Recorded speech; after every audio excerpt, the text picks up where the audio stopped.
কোম্পানিগঞ্জ বাজার। এই কোম্পানিগঞ্জ বাজারের পূর্ব পাশে একটা গ্রাম, আমি গ্রামের নামটা এই মুহূর্তে মনে নাই। ওখানে আরো 10-12 বছর আগে এক মাহফিলে গেলাম। মাহফিলে যাওয়ার পরে সেখানে মাহফিল কমিটি আমাকে এক ঘরে বসতে দিল। আমি বসলাম।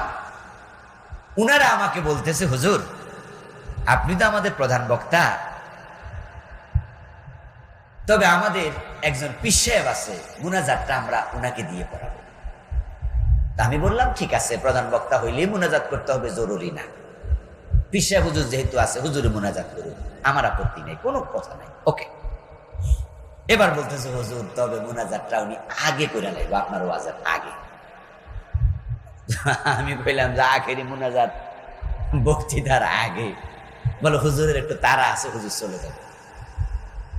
তখন আমি ভাবলাম যে মাহফিল কমিটি যদি এটাতে রাজি হয় আমার আপত্তি কি, ওকে। পীর সাহেব হুজুর কই? বলে হুজুর এখনই স্টেজে যাবেন, চলে। এটা বলে আবার হুজুরের সাথে আমার মোলাকাতের জন্য আমার নিল, সাক্ষাতের জন্য। আমি প্রথমে পাশে ঘরে বসছি, পরে হুজুরের ঘরে নিচ্ছি। হুজুর এসেছে চিটাং থেকে, দরবারের নাম বারিয়া দরবার শরীফ। এই হুজুরকে আমি জীবনে কোনোদিন আর দেখিনি, ওই দিনে ফার্স্ট দেখলাম। উনি যে ঘরে বসা, সেই ঘরে আমাকে নিল হুজুরের দেখার জন্য। আমি ঘরে ঢুকে দেখি 10-15 জন একদল মহিলা হুজুরের চারপাশে দাঁড়ানো, হুজুর তাদের মাঝখানে দাঁড়ানো। ওই মহিলাগুলো কারো গায়ে বোরকা নেই। তো হুজুরের অবস্থায় আমি যখন ঢুকলাম, 4-5 জন আমরা একসাথে ঢুকছি, তো আমাদেরকে দেখে উনিও কিছুটা বিব্রত হলো। সেব রাখাইয়া ওঠে না, বেশি চমকে উঠছে, একটু বিব্রত হয়েছে। তারপর উনি বল, সরো সরাই, তোমরা সরো, তোমরা সরো। ওদেরকে সরাইয়া দিছে। তারপরে এবার আমরা মুসাফা করলাম, হুজুর বিদায় নিয়ে স্টেজে চলে গেল। হুজুরকে আমি দেখে অবাক হলাম, লাল দাড়ি, বয়স হবে 60-61, কি দারুণ চেহারা, হাতে একটা বাঁকা সোনালী কালারের হাত লাঠি, মাথায় সাদা পাগড়ি, এক কথায় অভাবনীয়।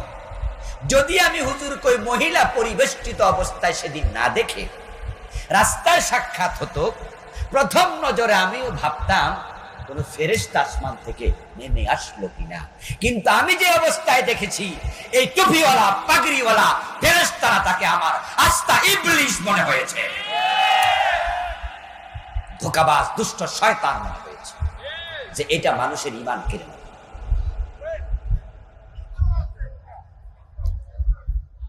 আমার প্রিয় ভাইয়ারা, তারপরে এবার শুনুন, উনি গেলেন স্টেজে ওয়াজ করতে। এবার আমি ঘর থেকে ওনার আলোচনা শুনতে পাচ্ছি। যেমন আমি আজকে মাহফিল আসছি এখানে 9টার পর, তখন আবু নসর আশরাফি ভাই ওয়াজ মাত্র শুরু করছে। তো ঘরে বসে বসে আমি, উনি সূরা কাহাফ থেকে ওয়াজ করছে না, লম্বা ওয়াজ করছে, আমি ওনার ওয়াজগুলো শুনেছি। আওয়াজ যেহেতু কাঁদে যায়, ওই পীর সাহেবের ওয়াজ আমার কানে আসতেছে। পীর সাহেব হুজুর ওয়াজ শুরু করলো। ওয়াজের মাঝে উনি বলতেছে, রাসূলুল্লাহর প্রশংসা করছে, আল্লাহর হাবিব সাল্লাল্লাহু আলাইহি সাল্লামের জীবনী নিয়ে কিছু কথা বলছে।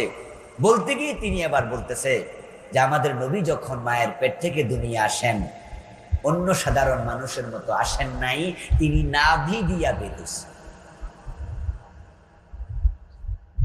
কি শ্রোতা পাইলাম রে! উনার শ্রোতারা কইছে সুবহানাল্লাহ, আর আপনারা কইছেন এটা আস্তাগফিরুল্লাহর জায়গা।